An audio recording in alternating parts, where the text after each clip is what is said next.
Welcome to Thinking Outside the Soil with your host, Shawnee Alfalfaseed, where we get to talk story and touch on topics about hydroponics and the farmers who grow the crops and creatures we need to eat.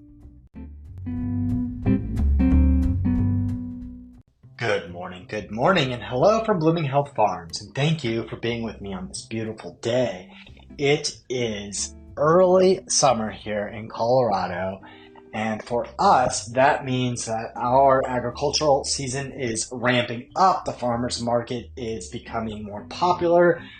Our summer market just started this last weekend, and we're seeing a lot more vendors out there, which is absolutely fantastic, especially when we're seeing that many of those people are new farmers and ranchers. Some of them are small producers, and we're seeing more and more people with signs that say fresh eggs, which is really neat because it allows us to have conversations about how to be better farmers and how to collaborate rather than directly compete.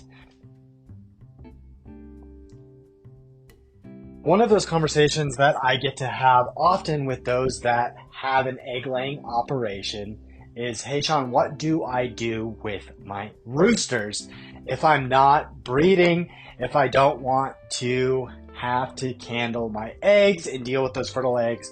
What do I do with my roosters?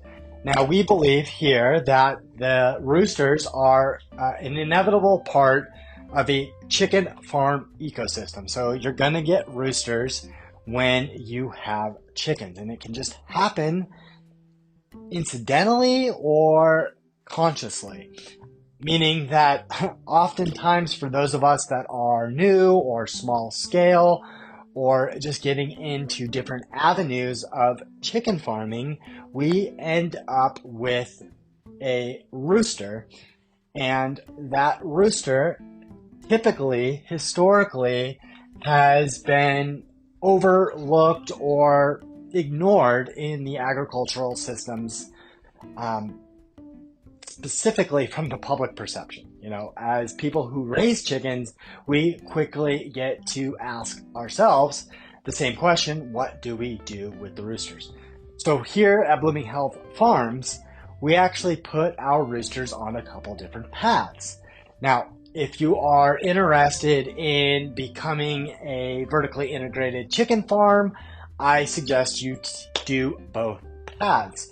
However, primarily, we advocate the pathway of the meat bird for our roosters. So I want to talk a little bit about that today and unpack about what we are doing and going through and sharing with you so that we can actually do the work that we need to do.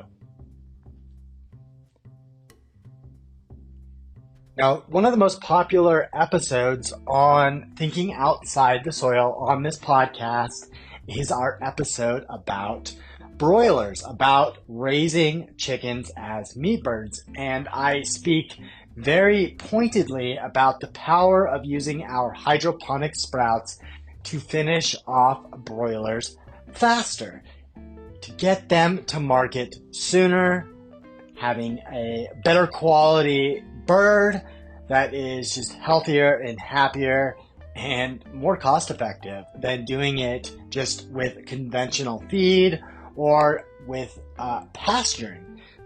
And in a subsequent episode, a little bit later on, I mentioned that this was the most popular episode and that we are egg layers, so we have limited experience with doing broilers ourselves. Well, times have changed, and in the exploration of how to better serve our customers, how to better serve our clients, I am often asked about the different products and services that we can get. And specifically, I've had several customers say, hey Sean, can you help me find some meat birds? Can you help me find some broilers? Sean, do you have any extra roosters that we could fatten up and put in our freezer?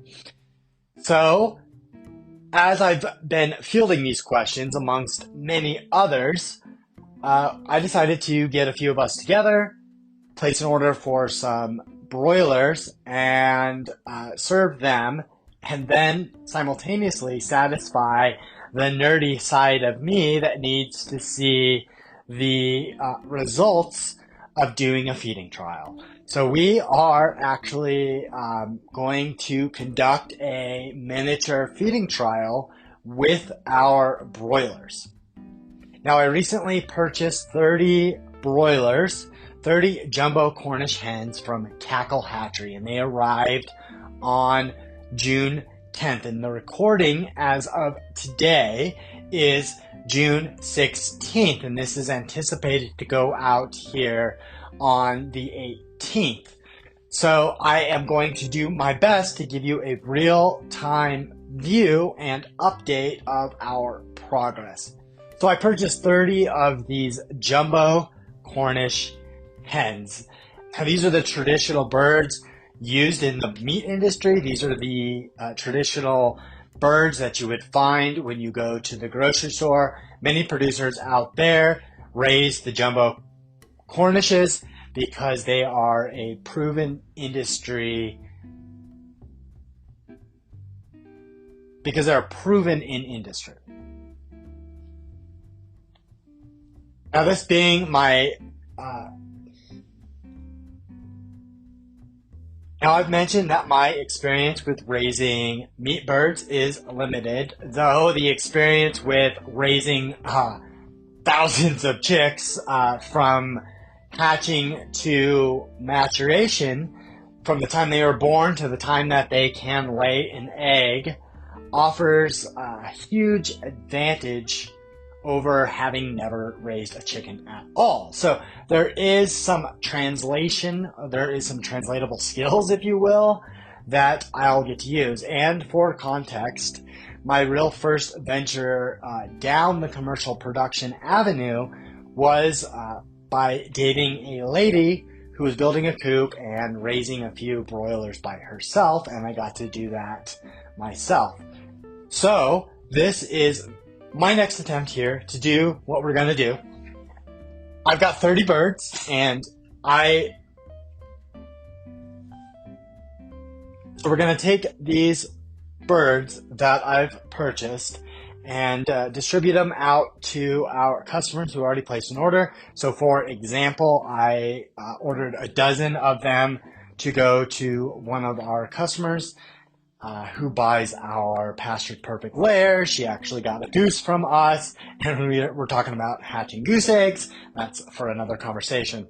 So I have these 18 chickens left, and I am going to do a variety trial, a feeding trial with them, if you will.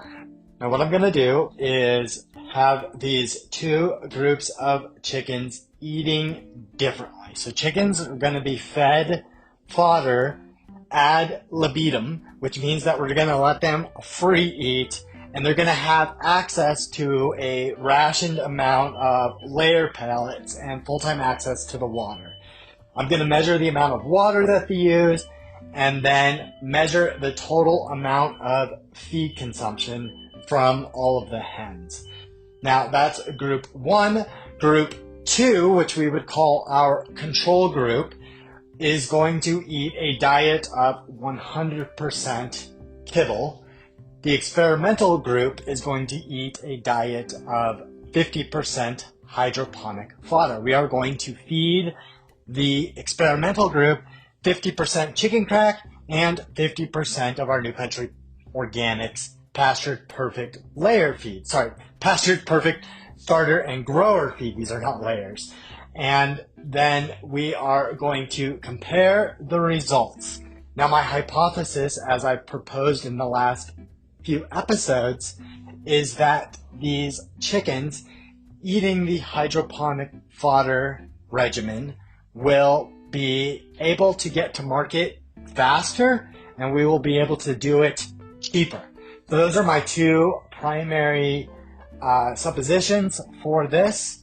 Suppositions, is that the right word? I don't know right now. It's early Sunday morning as the sun is rising, and I must be mindful not to ramble on too long about some things that are new or novel or have not been unpacked yet. So that is all I will share with us today. If you're interested in knowing more about how hydroponic fodder is helping farmers save water, helping us become better stewards of the land, and increasing our profit margins, head on over to thinkingoutsidethesoil.com and get yourself a copy of my book. Thank you again for being with me on another episode of Thinking Outside the Soil. Take care and have a lovely day.